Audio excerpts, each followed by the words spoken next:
Hello students, मैं अंजलि पयाल स्वागत करती हूँ आपका आईसीटी वर्चुअल क्लास में। कैसे हैं आप सब लोग? उम्मीद करती हूँ आप सब लोग अच्छे होंगे और अपनी लाइफ में बहुत बेहतर कुछ कर रहे होंगे। आज हम बात कर रहे हैं क्लास 12th की केमिस्ट्री की, जिसमें हम चैप्टर पढ़ते आ रहे हैं halo alkanes and halo arenes. Halo alkanes और हेलो एरीन्स में काफ़ी चीज़ें क्लियर हो चुकी हैं अभी तक, और हमने लास्ट सेशन में फिजिकल प्रॉपर्टीज़ के बारे में स्टार्ट किया था, जिसमें कि कुछ फिजिकल प्रॉपर्टीज़ को हमने पढ़ लिया था। आइए चलते हैं नेक्स्ट कुछ फिजिकल प्रॉपर्टीज को पढ़ेंगे। फिजिकल प्रॉपर्टीज यानी भौतिक गुण।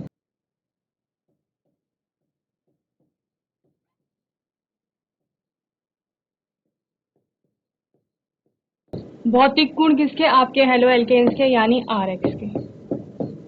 ठीक है, सबसे पहले बात की फिजिकल नेचर की यानी भौतिक प्रकृति की। और भौतिक प्रकृति में आपकी कितनी चीजें आएंगी? उसका कलर हो गया, उसकी स्टेट अवस्था हो गई, स्मेल हो गई, ऑर्डर यानी स्मेल हो गई, ये सारी चीजें आएंगी। ठीक है, सबसे पहले हमने कलर की बात की थी। तो जो आपके एल्किल हैलाइड होते हैं वो मोस्टली क्या होते हैं? कलरलेस होते हैं इन प्योर स्टेट, यानी शुद्ध अवस्था में जब वो पाए जाएंगे। ठीक है, शुद्ध अवस्था में जब पाए जाएंगे कौन? आपके एल्किल हैलाइड या हेलो एल्केन, तो वो कैसे होंगे? रंगहीन होंगे, यानी किसी भी प्रकार का रंग नहीं दिखाएंगे। ओके, जबकि क्या होता है, जो आपके ब्रोमाइड्स और आयोडाइड्स होते हैं वो एक तरह से कलर डेवलप करते हैं जब लाइट के एक्सपोजर में आते हैं, यानी कि रंग दिखाते हैं, रंग विकसित होता है उनमें। किसकी वजह से? जब वो लाइट के एक्सपोजर में आते हैं, लाइट के कांटेक्ट में आएंगे। The reason for the development of colour, तो लाइट के कांटेक्ट में आने का रीजन क्या था कि जिससे लाइट के कांटेक्ट में आने पर कलर क्यों डेवलप हो रहा था? क्योंकि वहां पर डिकम्पोजिशन हो रहा है किसका? हेलोजन का। ओके, अगर यहाँ पर आर एक्स है और ये लाइट के कांटेक्ट में हम बोल रहे हैं आ रहा है आपका, तो क्या हो रहा है? जो ये एक्स है, हेलोजन है, ये क्या हो रहा है? डिकम्पोज हो रहा है। ठीक है, इसका डिकम्पोजिशन वहां पर हो रहा है और इसके डिकम्पोजिशन की वजह से लाइट इमिट कर रहे हैं। ओके, हेलो एलिमेंट जो कि क्या है? ब्रोमाइड और आयोडाइड्स हमने बोला यहाँ। ओके, हमने फिजिकल स्टेट की बात की, भौतिक अवस्था की बात की थी कि जो आपका फिजिकल स्टेट होता है, ठीक है, वो किस पर डिपेंड कर रहा था? नंबर ऑफ कार्बन एटम्स पर, या आप क्या बोल रहे थे? कार्बन की श्रृंखला जितनी होगी उसके आधार पर हम बताएंगे कि आपका हेलो एल्केन्स क्या क्या है, कौन सी स्टेट में है या कौन सी अवस्था में है। हमने पढ़ा था C1 to C3 जब आप पढ़ते हैं, यानी अगर कार्बन के कितने 1 से 3 एटम है, ठीक है, किसी भी हेलो एल्केन में, तो वहां पर आपको वह हेलो एल्केन गैसियस स्टेट में मिल रहा था, क्योंकि आप कह रहे थे कि वहां पर मॉलिक्यूलर मास कम हो रहा है और इंटरेक्शन भी कम हो रहा है, अट्रैक्शन कम हो रहा है मॉलिक्यूल्स के बीच में, जिस वजह से मॉलिक्यूल आपके दूर दूर हैं, और दूर दूर मॉलिक्यूल किस में होते हैं? गैसेस में होते हैं। ओके, देन आपने बोला अगर C4 to C7 आप जाते हैं तो मॉलिक्यूलर मास थोड़ा सा इंक्रीज होता है, तो अट्रैक्शन बढ़ जाता है, मॉलिक्यूल सब पास पास आ जाएंगे, कॉन्स्टिट्यूएंट मॉलिक्यूल जो है, तो ये लिक्विड यानी द्रव अवस्था में मिलेगा आपको। ओके, देन आपने बोला C8 और उससे अधिक कार्बन की श्रृंखला जिसमें होगी, कार्बन एटम जिसमें पाए जाएंगे, वो कौन सी स्टेट में मिलेंगे? आपको सॉलिड स्टेट में मिलेंगे। क्यों? क्योंकि वहां पर इंटरेक्शन और ज्यादा बढ़ जाता है, सबसे ज्यादा हो जाता है, और आपके कॉन्स्टिट्यूएंट पार्टिकल्स जो है या मॉलिक्यूल जो है वो टाइटली बॉन्डेड हो जाते हैं, बहुत पास पास आ जाते हैं। ठीक है, ऑर्डर की बात हमने की थी, तो ऑर्डर में आपका प्लीजेंट या एक तरह की मीठी स्मेल जिसे आप कहते हैं, प्लीजेंट स्मेल वहां पर आती है। ओके, इतना हमने फिजिकल नेचर में पढ़ा था। फिर हमने किसकी बात की थी? आपका नेक्स्ट फिजिकल प्रॉपर्टी जो कि क्या था? बॉइलिंग पॉइंट था, यानी आपका क्वथनांक। ठीक है, और क्वथनांक में भी हमने क्या बोला? या तो आपके जो क्या होंगे, कार्बन एटम की संख्या बढ़ेगी, और साथ साथ क्या होगा, जब आप ग्रुप में ऊपर से नीचे जाएंगे, यानी फ्लोरीन से आयोडीन की तरफ आप जाएंगे, फ्लोरीन से क्लोरीन ब्रोमीन आयोडीन। ठीक है, जब आप वर्ग में नीचे की तरफ जाते हैं तो नीचे की तरफ जाने पर आपका एटॉमिक मास बढ़ेगा, एटॉमिक मास बढ़ेगा, साथ साथ क्या बढ़ेगा? मॉलिक्यूलर मास बढ़ेगा, और मॉलिक्यूलर मास बढ़ने से इंटरमॉलिक्यूलर फोर्स बढ़ जाएगा, और intermolecular force that is also called as van der Waals interaction, ये बढ़ेगा, और इसके बढ़ने से क्या हो जाएगा? आपके मॉलिक्यूल जो होंगे टाइटली बॉन्डेड हो जाएंगे। ठीक है, ये टाइटली बॉन्डेड हो जाएंगे जब हम नीचे की तरफ जा रहे हैं, समझ रहे? तो यानी फ्लोरीन के बीच में जो इंटरेक्शन होगा वो कैसा होगा? थोड़ा वीक होगा। किसकी तुलना में? आयोडीन का जो हेलो एल्केन होगा उसकी तुलना में इसमें थोड़ा स्ट्रॉन्ग वाला क्या होगा? इंटरेक्शन होगा। तो इन दोनों में जब क्या किया जाएगा, दोनों को हीट किया जाएगा और मॉलिक्यूल को क्या करना है? इस बॉन्ड को तोड़ करके लिक्विड से आपका वेपर में या सॉरी गैसेस स्टेट में कन्वर्ट होना है, तो क्या करना पड़ेगा? इसको तोड़ना पड़ेगा। तो जब ये स्ट्रॉन्ग है तो यहाँ पर ज्यादा टेम्परेचर देना पड़ेगा, ओके, और यहाँ पर कम टेम्परेचर देना पड़ेगा इस केस में, क्योंकि ये वीक है तो ये इजीली गैसेस स्टेट में कन्वर्ट हो जाएगा। तो हम क्या देख रहे हैं? फ्लोरीन से आयोडीन की तरफ जाने पर क्या हो रहा है? आपका बॉइलिंग पॉइंट इंक्रीज हो रहा है, ओके। हेलो एल्केन्स की बात कर रहे हैं। ये आपका आर कोई एल्किल ग्रुप होगा, आयोडाइड का होगा, एल्काइल आयोडाइड। तो एल्काइल आयोडाइड का बॉइलिंग पॉइंट सबसे ज्यादा होगा, उससे कम एल्काइल ब्रोमाइड का होगा, उससे कम आपका एल्काइल क्लोराइड का होगा, और सबसे कम होगा एल्काइल फ्लोराइड का, ओके। इतना हमने इसमें पढ़ लिया था। तो बॉइलिंग पॉइंट क्या हो रहा है? एल्काइल आयोडाइड एल्काइल फ्लोराइड से एल्काइल आयोडाइड की तरफ चलने पर क्या हो रहा है? बढ़ रहा है, या आप कहेंगे एल्काइल आयोडाइड जब आप एल्काइल फ्लोराइड की तरफ चलेंगे तो आपका बॉइलिंग पॉइंट में क्या दिख रहा है? डिक्रीज दिख रहा है, या वो कम हो रहा है, ओके। नेक्स्ट आपने बात की मेल्टिंग पॉइंट की, और बॉइलिंग पॉइंट में एक और आपका पॉइंट आता है जहां पर आपने बोला कि जब सरफेस एरिया बढ़ जाएगा तो उसकी वजह से क्या होगा? आपका जो बॉइलिंग पॉइंट है वो भी बढ़ जाएगा, ओके। नेक्स्ट आपने बोला मेल्टिंग पॉइंट यानी गलनांक। गलनांक को समझ सकते हैं, गलन का अंक, या जिस पॉइंट पर, ठीक है, जिस टेम्परेचर पर आपका क्या हो रहा है? कोई भी सॉलिड लिक्विड में कन्वर्ट होना स्टार्ट कर रहा है, ठीक है। ठोस अवस्था से द्रव अवस्था में जब आपका क्या जा रहा है? कोई सब्सटेंस जा रहा है, तो वो टेम्परेचर जहां पर, ठीक है, जिस टेम्परेचर पर आपका सॉलिड ने लिक्विड में कन्वर्ट होना स्टार्ट कर दिया, वही क्या हो जाएगा? आपका मेल्टिंग पॉइंट यानी गलनांक हो जाएगा, okay. Melting points of haloalkanes are higher than their analogous alkanes. Haloalkane will have a higher melting point than those alkanes which have the same number of carbon atoms as haloalkanes. Although again fluoroalkane are exceptions, they show a lower melting point than their analogous alkanes. Okay? क्या कहा कि जो आपके melting points होते हैं वो alkene और halo alkane की जब तुलना की जाएगी, ठीक है। एनालॉगस बोल रहे हैं कॉरेस्पॉन्डिंग, जिन्हें हम कह रहे थे, जहां पर क्या होंगे? Number of carbon atom same होंगे, same number of carbon atoms. किसमें? आपके हेलो एल्केन में भी और एल्केन में भी। हेलो एल्केन और एल्केन में क्या होंगे? Same number of carbon atom जब हैं तो क्या क्या कहेंगे इनको? एनालॉगस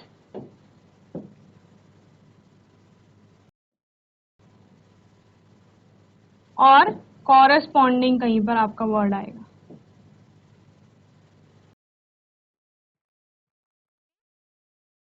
जैसे हमने क्या बोला? आपका क्लोरोइथेन, ओके, और इसका अगर एनालॉगस एल्केन देखेंगे तो क्या हो जाएगा? इथेन हो जाएगा, क्योंकि नंबर ऑफ कार्बन एटम आपके सेम होने चाहिए। यहाँ पर भी कितने हैं? 2 कार्बन है, यहाँ इथ में भी कितने आएंगे? 2 कार्बन आएंगे, ओके। अगर हम कह रहे हैं कि आपका ब्रोमोब्यूटेन, ठीक है, तो इसका कॉरेस्पॉन्डिंग एल्केन क्या हो जाएगा? आपका ब्यूटेन हो जाएगा, ओके। तो जब इन दोनों का कंपैरिजन किया जाएगा तो मेल्टिंग पॉइंट के आधार पर आप बोलेंगे ये जो क्लोरोइथेन है इसका मेल्टिंग पॉइंट ज्यादा होगा किसकी तुलना में? इथेन की तुलना में। और वहीं पर ब्रोमोब्यूटेन और ब्यूटेन की तुलना की जाएगी तो आपका ब्रोमोब्यूटेन का मेल्टिंग पॉइंट ज्यादा होगा किसकी तुलना में? ब्यूटेन की तुलना में, ओके। ये मेल्टिंग पॉइंट्स के आधार पर हमने बोला, और इस फिजिकल प्रॉपर्टी को हमने समझा था। इसके बाद आपका क्या आता है? डेंसिटी आता है, और डेंसिटी को हमने क्या बोला था? डेंसिटी आपका होता है मास अपॉन वॉल्यूम, और अगर वॉल्यूम को आप 1 कर देंगे तो डेंसिटी इज इक्वल टू क्या हो जाएगा, मास हो जाएगा। और density is equal to mass का मतलब क्या है, जितना ज्यादा मास होगा, ठीक है, जैसे जैसे द्रव्यमान बढ़ेगा वैसे वैसे उसका घनत्व तो बढ़ता जाएगा। ओके, तो density is directly proportional to the mass. हम जानते हैं कि डेंसिटी जो होती है वो डायरेक्टली जो है प्रत्यक्ष रूप से निर्भर करती है किस पर, मास पर, यानी द्रव्यमान ऑफ एनी कंपाउंड, किसी भी यौगिक के द्रव्यमान पर। Therefore as the mass increases down the homologous series, हम क्या देख रहे हैं, फ्लोरीन से आयोडीन की तरफ जाने पर क्या हो रहा है, मास इंक्रीज हो रहा है, यानी बढ़ रहा है। आपका एटॉमिक मास हो गया, एटॉमिक वेट हो गया या मॉलिक्यूलर मास हो गया, ये बढ़ रहा है। तो क्या हो रहा है, thus the derivatives of fluorine are less dense. ठीक है, तो चूंकि फ्लोरीन सबसे ऊपर आता है, तो उसके बाद क्या आता है, फ्लोरीन के बाद chlorine, then bromine, then iodine. ठीक है, ये आते हैं। तो यहाँ पर फ्लोरीन चूंकि सबसे ऊपर है, तो फ्लोरीन आपका क्या हो जाएगा, लेस डेंस हो जाएगा। क्यों, क्योंकि इसका जो एटॉमिक मास है वो इन सब की तुलना में क्या है, कम है। ओके, तो फ्लोरीन का घनत्व तो सबसे कम हो जाएगा, उससे ज्यादा घनत्व तो किसका होगा, क्लोरीन का होगा। क्यों, क्योंकि फ्लोरीन के बाद क्लोरीन आ रहा है और फ्लोरीन की अपेक्षा क्लोरीन का मास ज्यादा है। ठीक है, जिसका द्रव्यमान ज्यादा उसका घनत्व ज्यादा।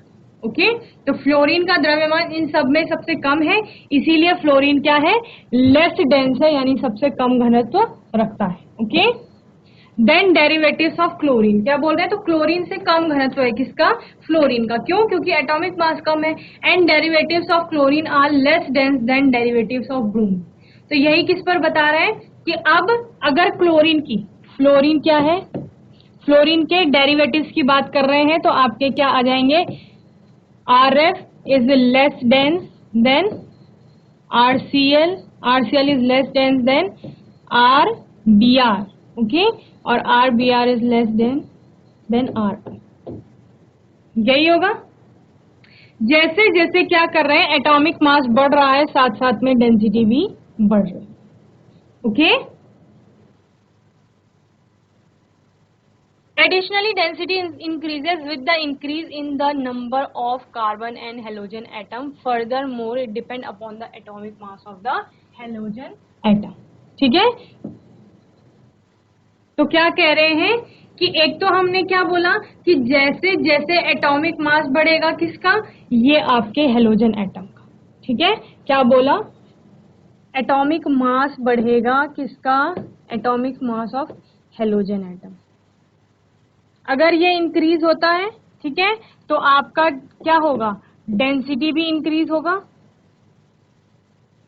यानी डेंसिटी डायरेक्टली प्रोपोर्शनल हो जाएगी किसके, atomic mass of halogen atom. दूसरा, आर जो आपका एल्काइल ग्रुप है, इसमें क्या है, कार्बन एटम्स है। तो अगर नंबर ऑफ कार्बन एटम्स बढ़ेंगे, ठीक है, number of C atom, carbon atom is also directly proportional to density.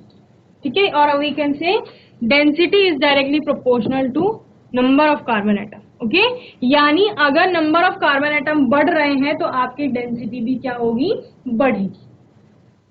तो घनत्व कैसे पता चला हमें, फिजिकल प्रॉपर्टी के बारे में, इस घनत्व के बारे में, कि सबसे पहले आपका जो घनत्व होता है वो क्या होता है, मास अपॉन वॉल्यूम, यानी हम बोल सकते हैं कि जो आपका द्रव्यमान है, ठीक है, उस पर डायरेक्टली निर्भर करता है कौन, घनत्व किसी भी कंपाउंड का। यानी अगर किसी कंपाउंड का मास ज्यादा है, द्रव्यमान ज्यादा है, तो उसका घनत्व क्या होगा, ज्यादा होगा। ठीक है, और जब हम हेलोजन एटम्स की बात करते हैं तो फ्लोरीन से आयोडीन की तरफ जाने पर क्या होता है, मास बढ़ता है, atomic mass, atomic weight increase होता है। तो उस इंक्रीज के कारण, ठीक है, जो आपका एटॉमिक मास या एटॉमिक वेट बढ़ रहा है, उसके कारण क्या हो रहा है, घनत्व भी क्या होता है, बढ़ता जाता है। किसका, उनके जो क्या होंगे, डेरिवेटिव्स होंगे। डेरिवेटिव्स यानी alkyl fluoride, alkyl chloride, alkyl bromide, alkyl iodides होंगे, तो उनका क्या हो जाएगा, घनत्व बढ़ता जाएगा जैसे जैसे हम फ्लोराइड से आयोडाइड की तरफ को चलेंगे। ठीक है, और किस पर निर्भर करेगा, नंबर ऑफ कार्बन एटम्स पर भी निर्भर करेगा, यानी जिसमें जितने ज्यादा कार्बन एटम्स होंगे। ओके, क्या कह रहे हैं, जिसमें जितने ज्यादा कार्बन एटम्स होंगे उसका क्या होगा, घनत्व उतना ज्यादा होगा। ओके, जैसे यहाँ पे generally bromo, iodine, poly halo alkanes are heavier than water. The density of halo alkanes increases with an increase in the number of halogen atoms, carbon atoms and atomic weight of halogen atom. Okay, बस इस line को आपको ध्यान रखना है और आपको फिर सब समझ में आ जाएगा. ओके,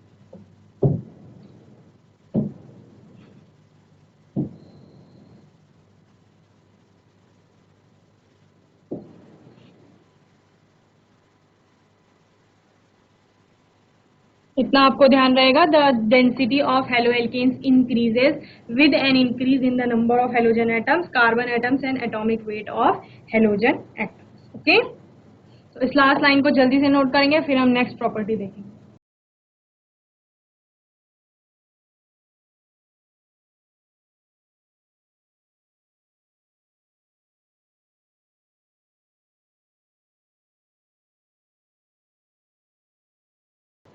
चलिए नेक्स्ट फिजिकल प्रॉपर्टी देखते हैं. जो आपकी लास्ट फिजिकल प्रॉपर्टी है वो है विलेयता.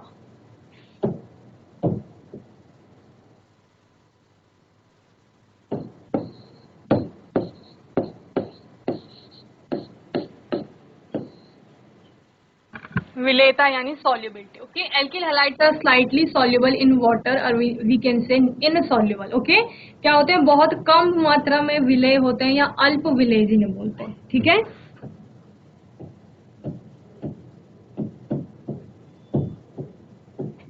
अल्प विलेय होते हैं किसमें, जल में. जल की बात कर रहे हैं हम, पानी की. Okay, even though haloalkanes and haloarenes are polar compound, they are immiscible with water. Relatively larger amount of energy is required for dissolution of a compound and to break the attractive force between halogen and the carbon atom. However, less energy is released when a bond is formed after dissolution iron and water.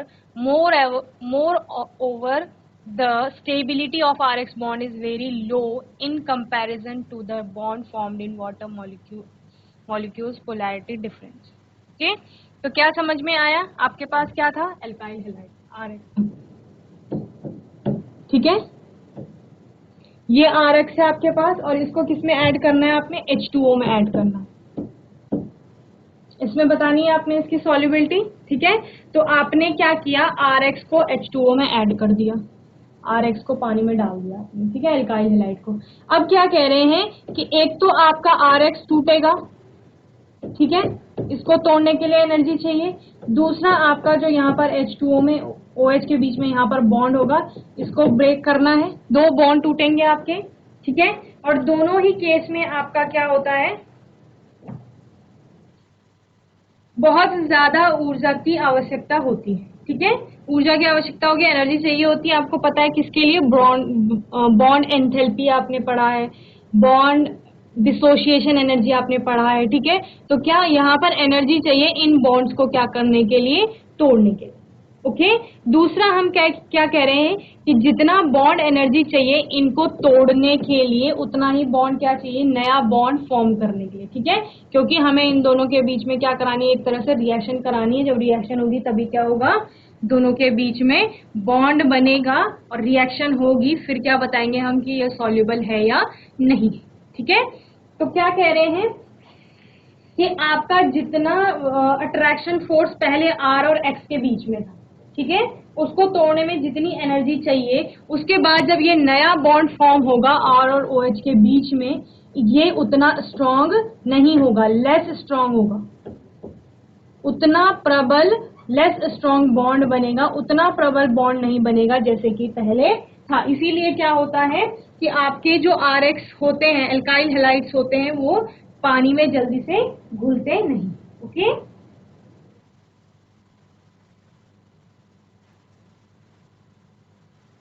तो आपको क्या समझ में आया कि पानी में जो ऑलरेडी हाइड्रोजन बॉन्डिंग हो रही थी, चूंकि ये पोलार है, दोनों पोलार पोलार है, लेकिन तब भी क्या हो रहा है, आपका उतना स्ट्रॉन्ग बॉन्ड फॉर्म नहीं हो रहा है आपके किसके बीच में, एक बॉन्ड R और X के बीच में था, एक H2O के बीच में रहा होगा, दोनों जगह बॉन्डिंग है. ठीक है, इस बॉन्ड को ब्रेक करना है, यहाँ भी बॉन्ड को ब्रेक करना है और नया कोई बॉन्ड बनाना है. ठीक है जी, अब क्या कह रहे हैं, यहाँ पर भी एनर्जी, जब बॉन्ड बनेगा तब भी एनर्जी रिलीज होगी, लेकिन वो क्या होगी, कम मात्रा में होगी.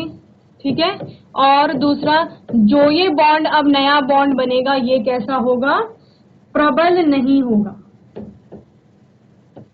या हम कहेंगे कि जो पहले बॉन्ड था ये वाला पानी के बीच में, ये क्या था, प्रबल था। प्रबल समझ रहे हैं, स्ट्रॉन्ग बॉन्ड था। ओके, और अब उतना स्ट्रॉन्ग बॉन्ड नहीं बन रहा है, तो हम क्या कह रहे हैं कि वो उसमें सॉल्युबल नहीं हो पा रहा है पानी में। जबकि क्या होता है, जब ऑल हम क्या पढ़ते हैं, और अदर सॉल्वेंट्स पढ़ते हैं, कार्बनिक विलायक।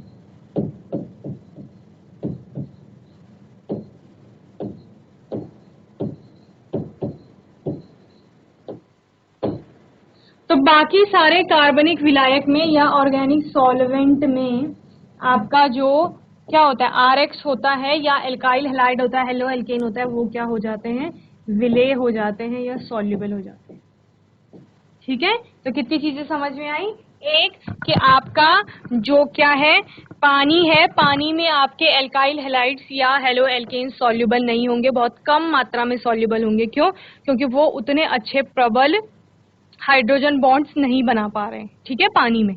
लेकिन वही जो आपका क्या होगा, हेलो एल्केन होगा, वो अदर सॉल्वेंट्स, ठीक है, अलग कोई ऑर्गेनिक सॉल्वेंट होगा, उसमें बहुत अच्छे से क्या होंगे, सॉल्युबल होंगे। ओके, जल्दी से नोट करेंगे, फिर आज हम अपना नया टॉपिक स्टार्ट करेंगे। ये यहाँ पर आपका फिजिकल प्रॉपर्टीज कंप्लीट होता है सॉल्युबिलिटी के साथ। अब हम केमिकल प्रॉपर्टीज पे चलेंगे। ओके, जल्दी से नोट करेंगे।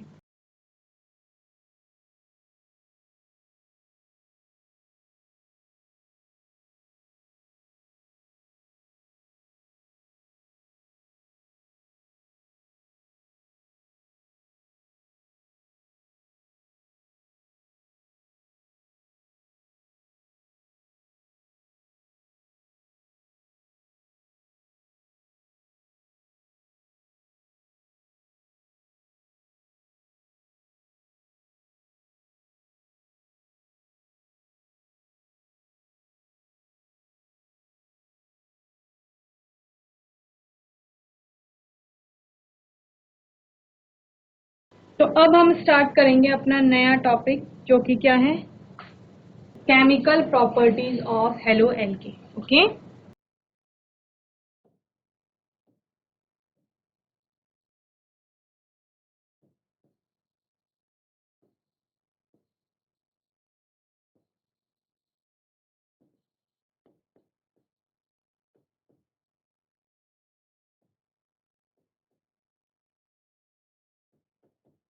इसमें हम रासायनिक अभिक्रियाएं पढ़ेंगे किसकी, हेलो एल्केन।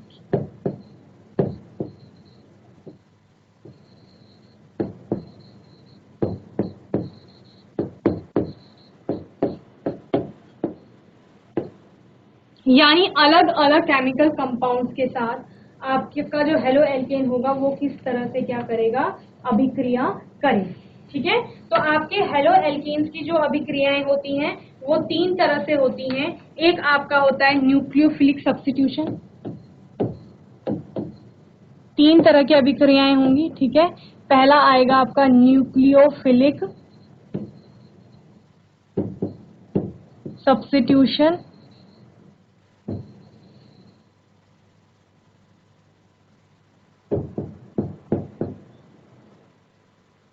रिएक्शन, ठीक है, जिसको आप क्या कहते हैं, नाभिक रागी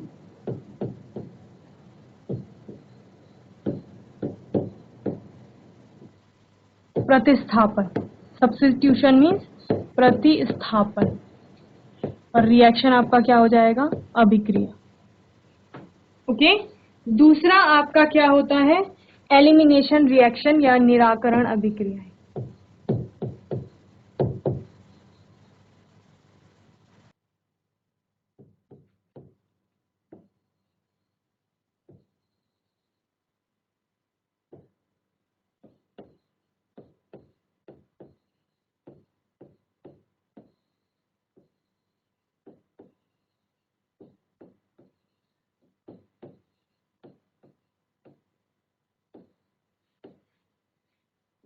और तीसरा आपका होता है रिएक्शन विद मेटल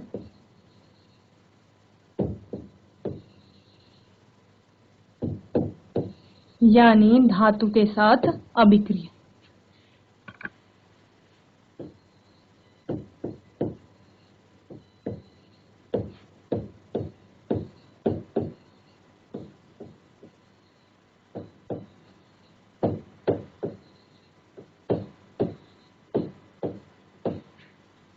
ओके, तो क्या कहा हमने, आपकी जो chemical properties of halo alkanes होंगे, यानी आप जब रासायनिक अभिक्रियाएं पढ़ेंगे अब हेलो एल्केन्स की, तो वो तीन तरह से पढ़ेंगे। तीन तरह की अभिक्रियाएं ये देता है।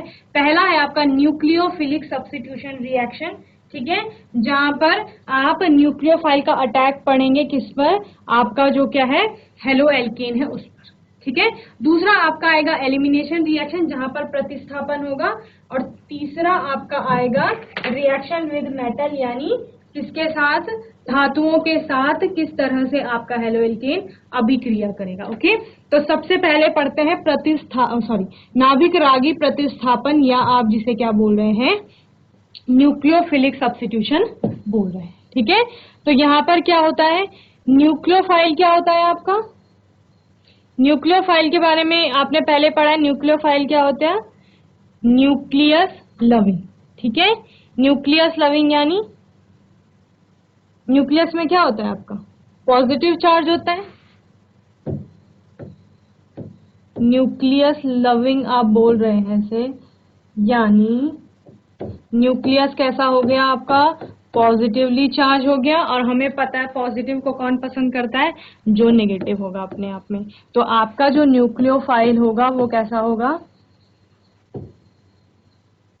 नेगेटिवली चार्ज होगा, ठीक है।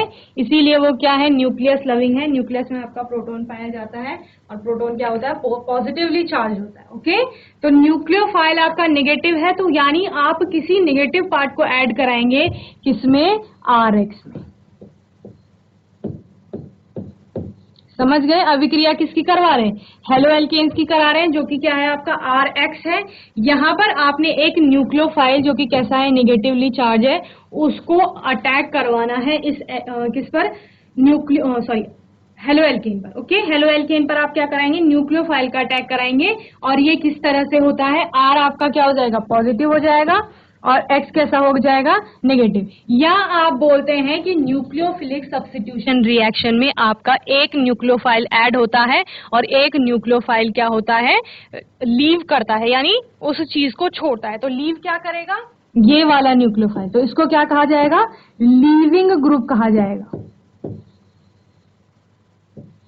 लीव मतलब छोड़ना, ठीक है, लीविंग ग्रुप, ये यानी बाहर निकलेगा। ओके, तो ये आपका बाहर निकल रहा है X, और ये जो न्यूक्लियोफाइल है ये नेगेटिव इस पॉजिटिव पर अटैक करेगा, ठीक है। तो क्या बना देगा, RNU,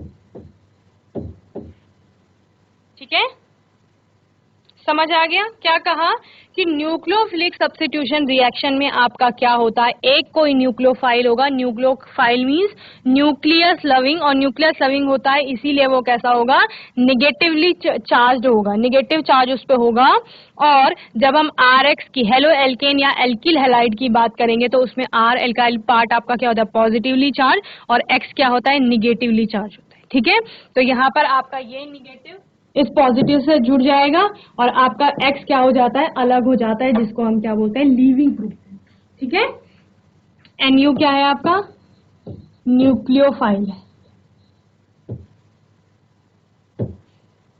ओके, तो होपफुली आपको आज न्यूक्लियोफिलिक सब्स्टिट्यूशन में न्यूक्लियोफिलिक रिएक्शन के बारे में समझ में आ गया होगा कि न्यूक्लियोफाइल क्या होता है, लिविंग ग्रुप। यहाँ पर क्या है, लिविंग ग्रुप वो वाला न्यूक्लियोफाइल है जो ग्रुप को छोड़ करके जा रहा है अलग, ठीक है, जिसको हटाया जा रहा है। ओके, तो इतना अच्छे से पढ़ लेंगे, देन इसके बाद हम न्यूक्लियोफिलिक सब्स्टिट्यूशन रिएक्शन को अलग से पढ़ेंगे। और इसमें आपका क्या आएगा, यह रिएक्शन दो तरह से होगी आपकी।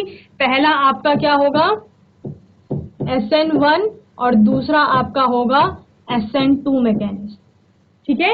इनको हम नेक्स्ट ग्रुप में पढ़ेंगे, तब तक आप अच्छे से रिवाइज करेंगे इसको। ओके।